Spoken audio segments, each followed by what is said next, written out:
नमस्कार. शेअर्सचा भाव वरती जाणार का खाली जाणार? ओके. किंवा आपण घेतल्यानंतर शेअरचा भाव पडतो कसा नेहमी? हे आपल्याला नेहमी कोडं असतं, राईट?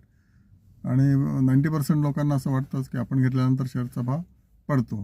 कारण बेसिकली आपण त्याचा डिटेल अभ्यास करत नाही, हे नाही आहे. इट इज युअर लक.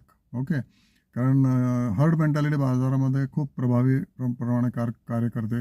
एखादा शेअर घेत गेले की सगळेच लोक घेत जातात आणि डिमांड सप्लायप्रमाणे तो शेअरचा भाव वरतीच जात जातो. त्याचा पेट्रोस्की स्कोअर किती असेल, पी/ई रेशो किती असेल, डिव्हिडंड पेआउट रेशो किती असेल, किंवा ROC, ROE, ROA हे सगळे रेशो किती असतील. ओके. बँकेच्या बाबत बोलायचं झालं तर त्यांचा प्रोव्हिजन्स कमी झाल्या का जास्त झाल्या.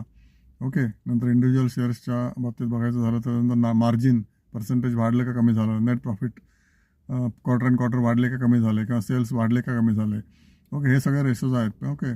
की किती शेअर्स पर्सेंटेजने वाढले सेल्स, किंवा नेट प्रॉफिट, किंवा ऑपरेटिंग एक्सपेन्सेस, इन्व्हेंटरी वाढली का कमी झाली. हजारो गोष्टी असतात. ओके. तर हे सगळे रेशो जे बघतात त्यांना वाटतं की आपण खूप अभ्यास केला आणि त्याच्यामुळे आपल्याला आता चांगले दिवस येतील. ओके. चांगले दिवस येऊ शकतात, पण त्याला तुम्हाला बरेच वर्ष काढावे लागतील. ओके. परंतु हर्ड मेंटॅलिटीने जे शेअर मार्केट चालताना most of the shares go up because of heard mentality. Okay. एकदा शेअर वरती जायला सुरुवात झाली की टिपिकली तो वरती जातच राहतो over a period of time, unless it is not manage by operators. Okay. ऑपरेटर्सचे मॅनेज शेअर्स असतात की जे स्वतःच शेअर वरती नेतात आणि स्वतःच एक महिन्याभरात किंवा 2-3 महिन्यामध्ये खाली पाडतात. हळूहळू विकतात आणि हळूहळू घेतात, असे पण काही माणसं आहेत. आणि काही जण हळूहळू घेतात आणि एकदम विकतात, अशी पण काही जमात आहे. ओके. त्या सगळ्यांवर सेबी करडी नजर ठेवून असते, नो डाऊट. पण तरीसुद्धा herd mentality always prevails on the market going up और मार्केट गोईंग डाऊन. एकदा कोणीतरी शॉर्ट करायला सुरुवात केलं कुठलाही चांगला शेअर, तर तो शॉर्टच करत जातात सगळे लोक. ओके. शॉर्ट म्हणजे काय? त्याला कमी भावात घ्यायचा. ओके. कमी भावात घ्यायचा. आपल्याकडे डिलिव्हरी नाही आहे तरीसुद्धा आपण विकला म्हणून डिक्लेअर करून टाकायचं, आणि विक्रीचा आकडा जास्त आला की ऑब्व्हियसली त्याचा भाव पडतो. ओके. हे तुम्हाला सांगितलेलं आहे. शेवटी गुणोत्तर हे आहे की खरेदी आणि विक्रीचं डिमांड किती आहे त्याप्रमाणे शेअरचा भाव खाली किंवा वरती जात असतो. ओके. त्याच्यामध्ये heard mentality into it. Okay. Tadka heard मेंटॅलिटीचा.